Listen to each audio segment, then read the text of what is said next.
20th century. അപ്പോൾ ഈ ചാപ്റ്ററിനെ പറ്റി പറയുകയാണെങ്കിൽ ഇതും പിന്നെ ഫസ്റ്റ് ചാപ്റ്ററൊക്കെ അങ്ങനെ ഏതെങ്കിലും 2 പഠിച്ചാൽ മതി അങ്ങനത്തെ ഓപ്ഷൻസൊക്കെ സാധാരണ വരാറുണ്ട്. ഇപ്രാവശ്യം എങ്ങനെയാണെന്ന് എനിക്ക് അറിയില്ല. From capitalism to imperialism. The Industrial Revolution that began in 18th century, it gradually spread from England to other countries of Europe. Capitalists invested the factories and production was increased. This increased their profit. അപ്പോൾ capitalist ഫാക്ടറിയിൽ invest ചെയ്യാണ്. അവരുടെ ക്യാപിറ്റലിസ്റ്റാണ് ഫാക്ടറിയിൽ invest ചെയ്യുന്നത്. മാത്രമല്ല അവരുടെ production കൂടി, അങ്ങനെ അവരുടെ പ്രോഫിറ്റും കൂടി. The economic system in which production and distribution are controlled by the capitalist with the aim to increase profit is known as capitalism. അപ്പോൾ എന്താണ് ക്യാപിറ്റലിസം എന്ന് ചോദിച്ചിട്ടുണ്ടെങ്കിൽ, ഈ ക്യാപിറ്റലിസ്റ്റ് പ്രൊഡക്ഷൻ കൂടാൻ വേണ്ടിയിട്ട് ഫാക്ടറീസിലേക്ക് ഇൻവെസ്റ്റ് ചെയ്തു. അങ്ങനെ അവരുടെ പ്രൊഡക്ഷൻ കൂടി, പ്രോഫിറ്റ് കൂടി. അങ്ങനെ ഇവരാണ്, ഈ ക്യാപിറ്റലിസ്റ്റുകളാണ് നമ്മുടെ ഈ ഫാക്ടറീസൊക്കെ കൺട്രോൾ ചെയ്തിരുന്നത്.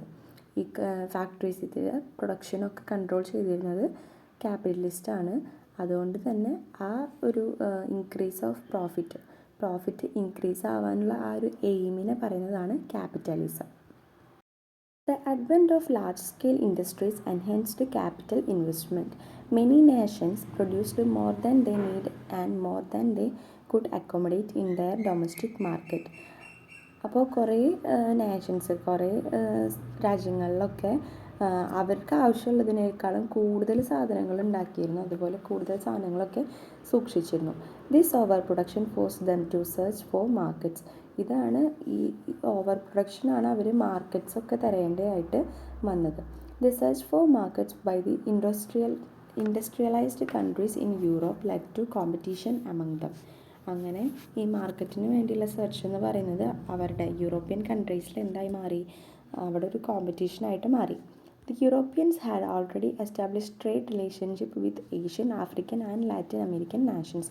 പക്ഷേ യൂറോപ്യൻസ് ആദ്യം തൊട്ടേ അവർ ഏഷ്യനായിട്ടും ആഫ്രിക്കൻസായിട്ടും ലാറ്റിൻ അമേരിക്കൻസായിട്ടും ഒക്കെ റിലേഷൻഷിപ്പിൽ ആയിരുന്നു. Using political power and military forces the European countries economically exploited these nations. Political പവറും മിലിറ്ററി ഫോഴ്സൊക്കെ യൂസ് ചെയ്തിട്ട് ഇക്കണോമിക്കലി ഈ പറഞ്ഞ നേഷൻസിനെയൊക്കെ ഇവർ തകർത്തു. Later they become the colonies of European countries. This process is called colonisation. Colonisation എന്താണെന്ന് ചോദിച്ചിട്ടുണ്ടെങ്കിൽ അതിൻ്റെ ഒരു ആൻസറാണ് യൂറോപ്യൻ ഓൾറെഡി ഏഷ്യയും ആഫ്രിക്കയും ലാറ്റിൻ അമേരിക്കയുമായിട്ടൊക്കെ റിലേഷൻഷിപ്പിലായിരുന്നു. പക്ഷേ അവർ ഈ പൊളിറ്റിക്കൽ പവറും മിലിറ്ററി പവറും ഒക്കെ യൂസ് ചെയ്തിട്ട് ഈ കൺട്രീസിനെയൊക്കെ എക്സ്പ്ലോയിറ്റ് ചെയ്തു. അവസാനം യൂറോപ്യൻ കൺട്രീസിൻ്റെ കോളനീസായി മാറി ഈ കൺട്രീസൊക്കെ. അതിനെ പറയുന്നതാണ് colonisation. Trade unions were formed to protect against capitalist exploitation. ഈ ക്യാപിറ്റലിസ്റ്റ് എക്സ്പ്ലോയിറ്റേഷനെതിരായിട്ട് കുറേ ട്രേഡ് യൂണിയൻസൊക്കെ ഫോം ചെയ്തു. Constant agitations of trade unions and the resultant increase in their wages diminished the profit of capitalists. European countries had considered the colonies as the source raw materials and the market for the industrial products. അപ്പോൾ European countries നമ്മുടെ ഈ colonies എന്ന് പറയുന്നത് എന്താണ്, Asians, African, Latin American നേഷൻസിനൊക്കെയാണ്. ഈ കോളനീസിനെ ഇവർ കണ്ടുവന്നത് എന്തായിട്ടാണ്, അവരുടെ products, industrial പ്രൊഡക്ട്സിൽ ആവശ്യമുള്ള റോ മെറ്റീരിയൽസിൻ്റെയൊക്കെ ആ ഒരു സോഴ്സസും അങ്ങനത്തെ കാര്യങ്ങളൊക്കെ ആയിട്ടാണ് ഇവർ കണ്ടുവന്നത്. Later on colonial masters start to invest capital the colonies. Let's find the factors that induce them to so. അപ്പോൾ ഇവിടെ എന്തൊക്കെയാണ് എന്ന് നമുക്ക് നോക്കാം. First of all cheap labour, availability of raw materials, low cost involved in manufacturing and selling goods in colonies. അപ്പോൾ ഇവിടെ മെയിനായിട്ടും ചീപ്പ് ലേബറാണ്. പണിക്കാരൊക്കെ ഭയങ്കര ചീപ്പായിട്ടുള്ള, മീൻസ് പൈസയൊന്നും അധികം അവർക്ക് കൊടുക്കേണ്ട ആവശ്യമില്ല. അവൈലബിലിറ്റി ഓഫ് റോ മെറ്റീരിയൽസൊക്കെ നല്ലപോലെ കിട്ടും. Low cost involved in manufacturing and selling goods in colonies. കോളനീസിൽ സാധനങ്ങൾ ഉണ്ടാക്കാനായാലും കൊടുക്കാനായാലും പൈസ കുറവാണ്. The distinctive phase of low of finance capital to colonies is known as imperialism. അപ്പോൾ എന്താണ് ഇംപീരിയലിസം എന്ന് ചോദിച്ചിട്ടുണ്ടെങ്കിൽ the distinctive phase of low of finance capital to colonies. അങ്ങനെ ഫ്ലോ ഓഫ് ഫിനാൻസിൻ്റെ പൈസയുടെ ഇടപാടുകളൊക്കെ ക്യാപിറ്റലിൽ നിന്നും കോളനീസിലേക്കുള്ള പൈസയുടെ ആ ഒരു ഇടപാടിനൊക്കെയാണ് പറയുന്നത് imperialism. Imposing the nation's political, economic and cultural dominance on another nation is fundamental feature of imperialism. അപ്പോൾ ഇംപീരിയലിസത്തിൻ്റെ ഫണ്ടമെൻ്റൽ ഫീച്ചർ എന്താണെന്ന് ചോദിച്ചിട്ടുണ്ടെങ്കിൽ imposing a nation's political, economic and cultural dominance. How did imperialism affect the colonies? എങ്ങനെയാണ് imperialism കോളനീസിനെ affect ചെയ്തതെന്നാണ് ചോദിക്കുന്നത്. Traditional economic system of colonies was destroyed. Economic system, ട്രഡീഷണലായിട്ട് വന്ന ഇക്കണോമിക് സിസ്റ്റം എന്താണ് അവിടെ നശിച്ചു പോവാണ്. Administrative and judicial system were replaced. അഡ്മിനിസ്ട്രേറ്റീവും ജുഡീഷ്യലും സിസ്റ്റംസൊക്കെ മാറ്റം വന്നു. People in colonies were forced to cultivate cash crops in ലിeu ഓഫ് ട്രഡീഷണൽ ഫുഡ് ക്രോപ്സ്. അപ്പോൾ ഇവരുടെ ഫുഡ് ക്രോപ്സ്, ട്രഡീഷണൽ ആയിട്ടുള്ള ഫുഡ് ക്രോപ്സിന് പകരമായിട്ട് ക്യാഷ് ക്രോപ്സ് അവിടെ കൾട്ടിവേറ്റ് ചെയ്യേണ്ടതായിട്ട് വന്നു. Poverty and unemployment increased. അപ്പോൾ പട്ടിണിയും പിന്നെ അൺഎംപ്ലോയ്മെൻറ്റ്, ജോലി ഇല്ലാത്ത അങ്ങനത്തെ പ്രശ്നങ്ങളും എല്ലാം കൂടി. Natural resources were widely exploited. അപ്പോൾ നേച്ചുറൽ റിസോഴ്സസ്, നമ്മുടെ പ്രകൃതിയിൽ നിന്ന് കിട്ടുന്ന കാര്യങ്ങളൊക്കെ നശിക്കപ്പെട്ടു. Indigenous art, literature, language, culture, education system were destroyed. അപ്പോൾ അവിടെയുള്ള എല്ലാ സംഭവങ്ങളും നശിച്ചു പോവുകയാണ് ചെയ്തത്. ലിറ്ററേച്ചർ, ലാംഗ്വേജ്, കൾച്ചറൽ, എഡ്യൂക്കേഷൻ, പിന്നെ ആർട്സ്, ഇതൊക്കെ നശിച്ചു പോവുകയാണ് ചെയ്തത്. അടുത്തതാണ് the first world war. First world war അതുപോലെ സെക്കൻഡ് വേൾഡ് വാർ, അതിനെ പറ്റിയിട്ടൊക്കെയാണ് ഈ ചാപ്റ്ററിൽ പറയുന്നത്. ഫസ്റ്റ് വേൾഡ് വാർ നോക്കാം. The conflicts among the imperialist powers ultimately led the entire world to war. അപ്പോൾ ഈ ഇമ്പീരിയലിസ്റ്റ് പവറിൽ അതെന്താണ്, നമ്മുടെ വേൾഡിൽ അതൊരു വാർ ഉണ്ടാക്കാൻ തന്നെ ഒരു കാരണമാവാണ്. The European nations vied with each other in establishing colonies. This competition led to conflicts among them and caused mutual distrust and enmity. അപ്പോൾ ഇവിടെ പറയുന്നത്, ഇവിടെ യൂറോപ്യൻ കൺട്രീസ് എന്താണ്, യൂറോപ്യൻ കൺട്രീസും പിന്നെ ഈ കോളനീസൊക്കെ തമ്മിൽ ഒരു കോമ്പറ്റീഷനൊക്കെ വന്നു. അവിടെ ഒരു ട്രസ്റ്റും പിന്നെ അങ്ങനത്തെ ട്രസ്റ്റൊന്നും ഉണ്ടായിരുന്നില്ല എന്നാണ് പറയുന്നത്. This further drove the nation to signing the military alliances. The triple alliance and the triple and were examples of such military alliances. അപ്പോൾ എന്താണ് ട്രിപ്പിൾ അലയൻസ് നോക്കാം. ട്രിപ്പിൾ അലയൻസിലുള്ള കൺട്രീസ് എന്ന് പറഞ്ഞിട്ടുണ്ടെങ്കിൽ, ട്രിപ്പിൾ അലയൻസ് അതിലുള്ള കൺട്രീസ്, ട്രിപ്പിൾ എന്ന് പറഞ്ഞാൽ 3 ആ ട്രിപ്പിൾ അലയൻസ് എന്ന് പറയുന്നത് ജർമ്മനി, ഓസ്ട്രിയ ഹംഗറി, ഇറ്റലി, ഈ 3 രാജ്യങ്ങളുടെയാണ് ട്രിപ്പിൾ അലയൻസ്. ഇനി ട്രിപ്പിൾ എൻറ്റൻറ്റ് എന്താണെന്ന് ചോദിച്ചു കഴിഞ്ഞാൽ ഇംഗ്ലണ്ട്, ഫ്രാൻസ്, റഷ്യ. അത് പഠിക്കുക കേട്ടോ, അത് മറക്കരുത്. The formation of such alliances created a war atmosphere in Europe. അപ്പോൾ ഇങ്ങനെ അലയൻസ് ഒക്കെ ക്രിയേറ്റ് ചെയ്തപ്പോൾ യൂറോപ്പിൽ എന്താണ്, യുദ്ധത്തിനുള്ള തുടക്കമൊക്കെ കുറിച്ചു. They start manufacturing and buying lethal weapons. അങ്ങനെ ഇവരെന്ത് ചെയ്തു, ലെതൽ വെപ്പൺസൊക്കെ മാനുഫാക്ചറും ചെയ്യാനും പിന്നെ അത് വിൽക്കാനായിട്ടും തുടങ്ങി. The European nation resort to various strategies to succeed in their imperialist competition. Aggressive nationalism was one among them. The European nations used aggressive nationalism to invade other countries. Aggressive nationalists considered their own nation as the supreme and justified whatever be actions of their nations. Various movements in Europe, such as Pan-Slav, Pan-German, revenge movement, were an offshoot of aggressive nationalism. അങ്ങനെ ഈ European nations എന്താണ്, aggressive nations, അവർക്ക് ഭയങ്കരമായിട്ട് Nationals, ദേശഭക്തിയൊക്കെ ഭയങ്കരമായിട്ട് കൂടുകയാണ്. അതുമാത്രമല്ല European nations ഈ ദേശഭക്തി മറ്റുള്ളവരിൽ അടിച്ചേൽപ്പിക്കാനൊക്കെ ആയിട്ട് തുടങ്ങി. പിന്നെ ഈ നാഷണലിസ്റ്റുകൾ അവരുടെ രാജ്യത്തിന് ഭയങ്കര സുപ്രീമും ജസ്റ്റിഫൈഡും അങ്ങനെയൊക്കെ ആയിട്ടാണ് ഇവർ കണ്ടിരുന്ന് വന്നത്. അതുമാത്രമല്ല ഇവർ കുറേ മൂവ്മെൻറ്റ്സൊക്കെ നടത്തിയതാണ്. Pan slave, pan Germany, revenge movement, ഇതൊക്കെ ഇവർ നടത്തിയ മൂവ്മെൻറ്റ്സ് ആണ്. അപ്പോൾ ഇവിടെ pan slave movement, pan Germany, അതുപോലെ റിവഞ്ച് മൂവ്മെൻറ്റിനെയൊക്കെ പറ്റിയിട്ട് കൊടുത്തിട്ടുണ്ട്. അത് നമുക്ക് വായിക്കാനുള്ളതാണ്. വായിക്കണമെങ്കിൽ വായിക്കാം. അടുത്താണ് ഇംപീരിയലിസ്റ്റ് ക്രൈസിസ്. ഇംപീരിയലിസ്റ്റ് ആയിട്ടുള്ള ആ ഒരു പ്രശ്നങ്ങളൊക്കെയാണ് ഇവിടെ പറയുന്നത്. First Moroccan crisis. The secret treaty was signed between Britain and France in 1904. അങ്ങനെ ഈ ബ്രിട്ടനും ഫ്രാൻസും കൂടെ ഒരു സീക്രട്ടായിട്ട് ഒരു സംഭവത്തിൽ സൈൻ ചെയ്യുകയാണ്, ഒപ്പുവയ്ക്കുകയാണ്.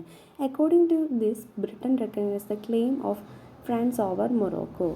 ഇതോടുകൂടെ എന്താണ് മൊറോക്കോയ്ക്ക് ഉള്ള ആ ഒരു അധികാരം ഫ്രാൻസിന് കിട്ടുകയാണ്. The French claim over Morocco was opposed by Germany, which sent battleships to the Moroccan port Agadir. അങ്ങനെ ഫ്രഞ്ച് മൊറോക്കോൻ്റെ മേലധികാരമൊക്കെ കിട്ടിയല്ലോ. അപ്പോൾ അവർ ജർമ്മനിക്കാർ ഇവരെ ഒപ്പോസ് ചെയ്യാൻ വേണ്ടിയിട്ട് ഈ ബാറ്റിൽ ഷിപ്സ് ഒക്കെ മൊറോക്കൻ പോർട്ടിലേക്ക് അയക്കുകയാണ്. ജർമ്മനിക്കാർ ഇവരെ ഒപ്പോസ് ചെയ്യാൻ വേണ്ടിയിട്ട് മൊറോക്കൻ പോർട്ടിലേക്ക് ബാറ്റിൽ ഷിപ്സൊക്കെ അയച്ചു. France agreed to transfer a part of French Congo to Germany. അങ്ങനെ ഫ്രാൻസുകാർ സമ്മതിച്ചു ജർമ്മനിയിലേക്ക് ഇതിൻ്റെ ഒരു ഭാഗം ജർമ്മനിക്കാർക്ക് കൊടുക്കാം എന്ന് ഫ്രാൻസ് സമ്മതിക്കുകയാണ്. And Germany agreed to consider Morocco to France in return. അങ്ങനെ ജർമ്മനി പറയാണ് ആ മൊറോക്കോ ഫ്രാൻസിൽ നിന്നും തിരിച്ച് അവർക്ക് വേണമെന്ന് പറയാണ്. Thus the problem was solved temporarily, however the rivalry continued. ആ പ്രോബ്ലം അവിടെ വെച്ചിട്ട് ഒന്ന് ടെമ്പററി ആയിട്ട് സോൾവ് ആയി, പക്ഷെ അത് വീണ്ടും കണ്ടിന്യൂ ചെയ്തുകൊണ്ടിരിക്കുകയാണെന്നാണ് മൊറോക്കൻ ക്രൈസിസ്. അപ്പോൾ മൊറോക്കൻ ക്രൈസിസ് എന്ന് പറഞ്ഞാൽ എന്താ? മൊറോക്കോന് ഈ ബ്രിട്ടനും ഫ്രാൻസും ഒരു സൈൻ ചെയ്യാണ്, സീക്രട്ട് ട്രീറ്റിയിൽ അവർ സൈൻ ചെയ്യാണ് 1904. അങ്ങനെ ഫ്രാൻസിന് ഈ മൊറോക്കോയുടെ അധികാരം കിട്ടുക. പക്ഷേ ജർമ്മനിക്കാരത് സമ്മതിച്ചില്ല. അവർ ഒരു യുദ്ധത്തിനൊക്കെ വേണ്ടി മൊറോക്കൻ പോർട്ടിലേക്ക് ബാറ്റിൽ ഷിപ്സൊക്കെ അയച്ചു. അവസാനം ജർമ്മനിക്കാർ പറഞ്ഞു, ഫ്രഞ്ചുകാർ ഒരു ഭാഗം വിട്ടു തരാമെന്ന് പറഞ്ഞപ്പോൾ ജർമ്മനിക്കാർ പറഞ്ഞത് എന്താ, മൊറോക്കോ തിരിച്ചു വേണമെന്നാണ്. അങ്ങനെ ആ പ്രോബ്ലം ടെമ്പററി ആയിട്ട് അവിടെ സോൾവ് ആയി. അടുത്തതാണ് Balkan crisis. The Balkan region is situated in the Europe close to Aegean sea and black sea. ഈ ബാൽക്കൻ റീജിയൻ എന്ന് പറയുന്നത് ഏഗൻ സീയുടെയും ബ്ലാക്ക് സീയുടെയും ഇടയിലാണ് സിറ്റുവേറ്റ് ചെയ്യുന്നത്. It was a part of Ottoman empire. അപ്പോൾ ഓട്ടോമൻ എംപയറിൻ്റെ ഒരു ഭാഗമാണ് ബാൽക്കൻ റീജിയൻ എന്ന് പറയുന്നത്. In 1912 Balkan league defeated Turkey. അങ്ങനെ 1912 ബാൽക്കൻ ലീഗ് തുർക്കി എന്ന് പറയില്ലേ, അതിനെ തോൽപ്പിക്കുകയാണ്. However the conflict among the allied nations in sharing the benefits of war led to the breakup of the league and result in war among them. അങ്ങനെ ഈ ഒരു പ്രശ്നമാണ് ഇവരുടെ ഇടയിൽ വാറൊക്കെ ഉണ്ടാവാനായിട്ട് കാരണമാവുന്നത്. ഒരു കോൺഫ്ലിക്റ്റ് ഒക്കെ വരും, അലൈഡ് നാഷൻ്റെ ഇടയിൽ കോൺഫ്ലിക്റ്റ് ഒക്കെ വന്നിട്ടാണ് ഇവിടെ വാറൊക്കെ ഉണ്ടാവുന്നതും league നിർത്തലാക്കുന്നതൊക്കെ. When Austria led its claim over the Balkan region with the support of Germany. അങ്ങനെ ഓസ്ട്രിയയ്ക്ക് ബാൽക്കൻ റീജിയൻ്റെ അധികാരമൊക്കെ ഓസ്ട്രിയയ്ക്ക് കിട്ടുകയാണ്, ജർമ്മനിയുടെ സപ്പോർട്ടോട് കൂടിയിട്ടാണ് കിട്ടുന്നത്. Serbia claim the region with support of Russia. Serbia കിട്ടി, റഷ്യയുടെ സപ്പോർട്ടോട് കൂടെ സെർബിയയും കിട്ടി. During this time the Serbian youth Gavrilo Princip assassinated Francis Ferdinand, the heir to the throne of Austria, at the Bosnian capital Sarajevo in July 1914. Austria had Serbia responsible for it and declared war on Serbia on 28 July 1914. അപ്പോൾ 1914 28 ജൂലൈയിലാണ് ഇവിടെ war പ്രഖ്യാപിക്കുന്നത്. The allied nation Russia to help their allies. അപ്പോൾ allied നേഷൻസൊക്കെ ഇവരെ help ചെയ്യാനൊക്കെ ആയിട്ട് വന്നു. Almost all nations of the world directly or indirectly were involved in it. Therefore this is known as first world war. അപ്പോൾ ഈ ഒരു വാറിൽ ഒരുവിധം എല്ലാ രാജ്യങ്ങളും വന്നു, ഡയറക്റ്റായിട്ടും വന്നു ഇൻഡയറക്റ്റായിട്ടും വന്നു. അതുകൊണ്ടാണ് ഇതിനെ ഫസ്റ്റ് വേൾഡ് വാർ എന്ന് പറയുന്നത്. ആഫ്റ്റർ മെത്ത് ഓഫ് വാർ, അപ്പോൾ നമ്മുടെ ഈ വാറിന് ശേഷമുള്ള കാര്യങ്ങളാണ് പറയുന്നത്. The first world war ended in 1918. അപ്പോൾ 1914 മുതൽ 1918 വരെയായിരുന്നു ഫസ്റ്റ് വേൾഡ് വാർ എന്ന് പറയുന്നത്. Over 10 million people lost their lives or just injured in the war. അപ്പോൾ 10 മില്യൺ പീപ്പിൾ ഏകദേശം മരിച്ചു പോയിട്ടുണ്ട്, മാത്രമല്ല അവർക്ക് പരിക്ക് പറ്റിയിട്ടുമുണ്ട്. Agriculture, industry and communication system were destroyed. അപ്പോൾ അഗ്രികൾച്ചറിൽ ഇൻഡസ്ട്രി പിന്നെ കമ്മ്യൂണിക്കേഷൻ ഇതെല്ലാം ഡിസ്ട്രോയ് ആയി, നശിച്ചു പോയി. Poverty, unemployment and inflation increased. അപ്പോൾ എന്താ, പട്ടിണിയും ദാരിദ്ര്യവും പിന്നെ ജോലി ഇല്ലായ്മ അതൊക്കെ കൂടി. അപ്പോൾ നമുക്ക് ജസ്റ്റ് ആലോചിക്കാവുന്ന കാര്യമുള്ളൂ, ഒരു വാറ് വന്നു കഴിഞ്ഞാൽ എന്തൊക്കെ അവിടെ ഉണ്ടാവുമെന്ന് നമുക്ക് ജസ്റ്റ് ആലോചിക്കാവുന്നുള്ളൂ. വാറ് വന്നു കഴിഞ്ഞാൽ കുറേ ആൾക്കാർ മരിച്ചു പോവും, പിന്നെ അവിടുത്തെ അഗ്രികൾച്ചർ ആയാലും ഇൻഡസ്ട്രി ആയാലും എല്ലാം നശിച്ചു പോവും, കമ്മ്യൂണിക്കേഷൻ സിസ്റ്റം ഒക്കെ നശിച്ചു പോവും, പിന്നെ പട്ടിണി ദാരിദ്ര്യം ഒക്കെ കൂടും, പിന്നെ ജോലി ഇല്ലാണ്ടാവും. Economic dominance of Europe diminished. Liberation movements in Asia and Africa strengthened. In bid to bring about peace in the world, league of nations was formed. അപ്പോൾ കുറച്ചെങ്കിലും ബാക്കിയുള്ളവർക്കൊരു ആശ്വാസം കൊടുക്കാനായിട്ടും പീസ് കൊണ്ടുവരാനും ഒക്കെ ആയിട്ട് വേൾഡിൽ ഒരു ലീഗ് ഫോം ചെയ്തു. അതാണ് ലീഗ് ഓഫ് നേഷൻസ്. അതാണ് peace efforts. Peace conference was convented at Paris in 1919 to discuss the post war situation under the leadership of winning allies Britain and France. അപ്പോൾ ഇതിൽ ജയിച്ച ബ്രിട്ടനും ഫ്രാൻസിൻ്റെയും നേതൃത്വത്തിൽ പാരീസിൽ വെച്ചിട്ട് ഒരു കോൺഫറൻസ് മീറ്റിംഗ് നടക്കുകയാണ്. അതെന്താണ്, ഈ വാറ് കഴിഞ്ഞ കാര്യങ്ങളൊക്കെ പറ്റി പറയാനായിട്ട്. They signed different treaties with the defeated nations. അങ്ങനെ ഇവർ തോൽപ്പിച്ച ആ നേഷൻസിനെ വെച്ചിട്ട് ഇവർ കുറേ ട്രീറ്റീസ് സംഭവങ്ങളൊക്കെ സൈൻ ചെയ്യിപ്പിച്ചു. Among these treaties the Versailles treaty signed with Germany in 1919 was most important one. അപ്പോൾ ഇതിൽ ഏറ്റവും ഇമ്പോർട്ടൻ്റ് ആയിട്ടുള്ളൊരു ട്രീറ്റി എന്ന് പറയുന്നത് വേഴ്സൈൽസ് ട്രീറ്റിയാണ്. ഇമ്പോർട്ടൻ്റ് ആയിട്ട് വരുന്ന പറഞ്ഞാൽ, according to this treaty German colonies were divided among the victorious powers and Germany was forced to pay huge amount as war indemnity. അപ്പോൾ ഇതിൻ്റെ പേരിൽ, ഈ ഒരു ട്രീറ്റിയുടെ പേരിൽ ജർമ്മൻ കോളനീസ് പലതായിട്ട് ഡിവൈഡ് ചെയ്തു. മാത്രമല്ല ഇവർക്ക് കുറേ പൈസ അടയ്ക്കേണ്ടിയും വന്നു. The allies occupied the rich mines of Germany. പക്ഷേ ഈ അലൈസൊക്കെ ജീവിച്ചുകൊണ്ടിരിക്കുന്നത് ജർമ്മനി. അലൈസൊക്കെ എന്താണ്, ജർമ്മനിയുടെ റിച്ച് മൈൻഡ്സ്, ഭയങ്കര പൈസയുള്ള, ഇപ്പം മൈൻഡ്സ് എന്നൊക്കെ പറഞ്ഞു കഴിഞ്ഞാൽ നമ്മൾ ഈ സ്വർണ്ണമൊക്കെ എടുക്കണ ഖനികളില്ലേ, അതിന് അങ്ങനത്തെ ഒരു ഇതാണ് വരുന്നത്. അപ്പോൾ റിച്ച് മൈൻഡ്സ് എന്ന് പറഞ്ഞു കഴിഞ്ഞാൽ ഭയങ്കര പൈസയുള്ള ആൾക്കാർ എന്നുള്ളൊരു മീനിങ് ആണ്. അപ്പോൾ all war guilt was imposed on Germany was disarmed. അപ്പോൾ ഇവർ വാറിൽ വന്ന എല്ലാവരെയും എന്താക്കുകയാണ്, ജർമ്മനിന് എതിരെ വരുന്നവരൊക്കെ ഡിസാംഡ് ആക്കുകയാണ്, അവർക്ക് യുദ്ധമൊന്നും ചെയ്യാൻ പറ്റാത്തൊരു സിറ്റുവേഷൻ ആക്കി കൊടുക്കുകയാണ്. Economic depression. The United States of America was not affected by the war. അപ്പോൾ അമേരിക്കക്കാർക്ക് ഈ വാർ കൊണ്ട് ഒരു പ്രശ്നങ്ങളും വന്നില്ല. Hence the European nation manage to get loans from the USA. അപ്പോൾ യൂറോപ്യൻ നാഷൻസിനൊക്കെ നമ്മുടെ അമേരിക്കയിൽ നിന്നും ലോണ് കിട്ടും. Consequently, American dollar overtook British pound as the basis of foreign exchange holding. അങ്ങനെ ബ്രിട്ടീഷും അമേരിക്കയും ഇങ്ങനെ പൈസയുടെ ഇടപാട് വരികയാണ്. അമേരിക്കക്കാരുടെ ഡോളറാണ്, ബ്രിട്ടീഷിൻ്റെ പൗണ്ടാണ്. As a result, the United States of America emerged a new economic power outside Europe. അങ്ങനെ യൂറോപ്പിനും പുറത്ത് അമേരിക്കക്കാർക്ക് ഭയങ്കരമായിട്ടുള്ളൊരു പവർ കിട്ടുകയാണ്, പൈസയുടെ കാര്യത്തിലൊരു പവർ കിട്ടുകയാണ്. കാരണം അവരെ യുദ്ധം അധികം എഫക്റ്റ് ചെയ്തില്ല. The economic growth of USA did not last long. The world was thrown into economic crisis in 1929, which originated in the USA. നമുക്ക് ഇക്കണോമിക് ഡിപ്രഷൻ എന്തൊക്കെയാണെന്ന് നോക്കാം. Impacts of economic depression.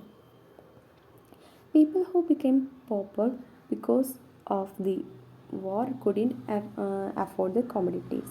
Goods were kept unsold in factories. European nations failed to repay their debt to USA. Banks collapsed. Inflation became uncontrollable.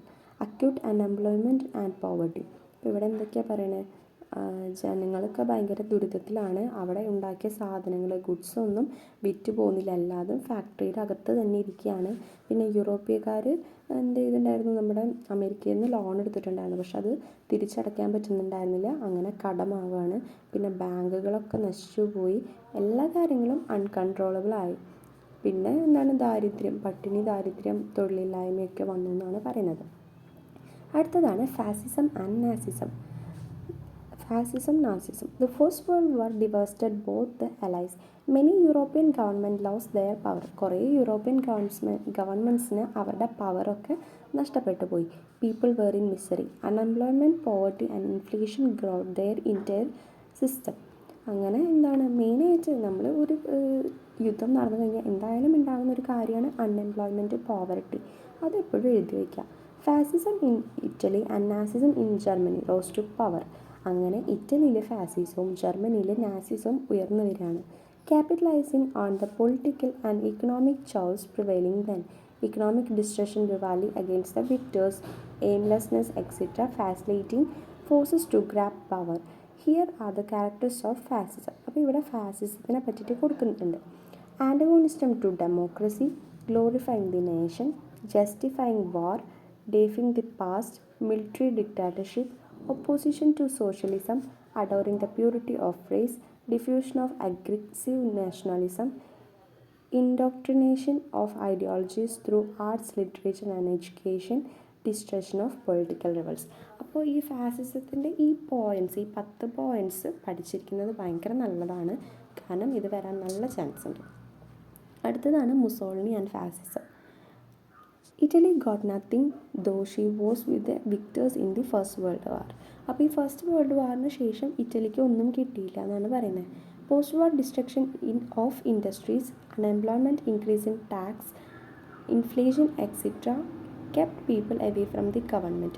അപ്പോൾ നമ്മുടെ ഈ വാറിന് ശേഷം ഇൻഡസ്ട്രിയുടെ നാശനഷ്ടവും പിന്നെ ജോലിയില്ലായ്മയും tax കൂടലും ഒക്കെ കൂടിയായിട്ട് ജനങ്ങൾക്ക് ഗവൺമെൻറ്റിനോടുള്ള വിശ്വാസം പോവാണ്. Industrialist in the fear of Italy moving to socialism were from the support of fascism. ഫാസിസത്തിൻ്റെ സപ്പോർട്ടോടു കൂടെ സോഷ്യലിസം അവിടെ ഉണ്ടായി വരികയാണ്. Mussolini resorted to despotic measures in the political and economic field of Italy. അപ്പോൾ പൊളിറ്റിക്കലും ഇക്കണോമിക് ഫീൽഡിലൊക്കെ മുസോളിനി ഭയങ്കരമായിട്ട് പ്രവർത്തിക്കുകയാണ്, നല്ലതിന് വേണ്ടിയിട്ടൊക്കെ പ്രവർത്തിക്കുകയാണ്. Violence and ferocity was strategies of fascist. ഫാസിസ്റ്റിൻ്റെ ഒരു എന്താ പറയുക, അവരുടെ ഒരു രീതി എന്ന് പറഞ്ഞിട്ടുണ്ടെങ്കിൽ വയലൻസും ഫെറോസിറ്റിയും ഒക്കെയാണ്. വയലൻസ് ആണ്, നോൺ വയലൻസ് അല്ല. അപ്പോൾ അവർ നമ്മുടെ ഗാന്ധിജിയുടെ പോലെയൊന്നുമല്ല, വയലൻസ് ആണ് അവർ ഉദ്ദേശിക്കുന്നത്. Socialist and leaders of peasants and workers were proclaim the enemies of nation. അങ്ങനെ അവിടുത്തെ പെസൻസ്, കർഷകരും വർക്കേഴ്സും ഒക്കെ നേഷൻ്റെ എനിമീസായിട്ട് ഇവിടെ പ്രഖ്യാപിക്കുകയാണ്. സോഷ്യലിസ്റ്റും വർക്കേഴ്സ്, പെസൻസൊക്കെ. Those who oppose the fascist party were executed. ആരൊക്കെ ഫാസിസ്റ്റ് പാർട്ടിന് എതിരെ നിൽക്കുന്നോ അവരെല്ലാവരും ഇതിന് ഒഴിവാക്കുകയാണ്. The aim of Mussolini was to restore the ancient Roman empire. അപ്പോൾ മുസോളിനിയുടെ എയിം എന്ന് പറയുന്നത് റോമൻ എംപയറിനെ തിരിച്ചു കൊണ്ടുവരിക എന്നുള്ളതാണ്. As part of this he adopted several symbols of ancient Roman administration using his military force the black shirts. Mussolini suppress the opponents through the fascist policies. അപ്പോൾ ഇതിൻ്റെ ഭാഗമായിട്ട് മുസോളിനി ബ്ലാക്ക് ഷർട്ട്സ് എന്ന് പറഞ്ഞിട്ടുള്ള ഒരു military ഫോഴ്സൊക്കെ കൊണ്ടുവരികയാണ്. മാത്രമല്ല ancient Roman സിംബൽസൊക്കെ ആൾ കൊണ്ടുവരുന്നുണ്ട്. His aggressive foreign policy led him to conquer nations like Ethiopia, Albania etcetera. അപ്പോൾ ഈ മുസോളിനിയുടെ ഫോറിൻ പോളിസീസൊക്കെ കുറേ നാഷൻ്റെ മേലെ വന്നിട്ടുണ്ട്. അതൊക്കെയാണ് എത്യോപ്യ, അൽബാനിയ, ആ നാഷൻസിൻ്റെ മേലിനൊക്കെയാണ് വന്നിരിക്കുന്നത്. Italy's run of dictatorship paved the way of outbreak of another war. അപ്പോൾ നമ്മൾ ഇത്രയും നേരം പറഞ്ഞത് മുസോളിനിയും ഫാസിസത്തിനെയും പറ്റിയിട്ടാണ്. ഇനി ഹിറ്റ്ലറും നാസിസത്തിനെയും പറ്റി നമുക്ക് നോക്കാം. The treaty of Versailles imposed by the victorious allies on Germany after the first world war. അപ്പോൾ ട്രീറ്റി ഓഫ് വെർസൈൽസ് എന്താണ്, അവിടെ ഇമ്പോസ് ആവാണ്, ജർമ്മനിയുടെ അവിടെ ഇമ്പോസ് ആവാണ്. ഇക്കണോമിക് ഡെസ്ട്രക്ഷൻ ആൻഡ് ഇൻഫ്ലേഷൻ, നേരത്തെ പറഞ്ഞ പോലെ തന്നെ സാമ്പത്തിക പ്രതിസന്ധി അങ്ങനത്തെ സംഭവമൊക്കെയാണ് ഇവിടെ പറയുന്നത്. Failure of German government and resultant political uncertainty. With his oratory skills and organization abilities, Hitler easily succeeded in gaining popular support.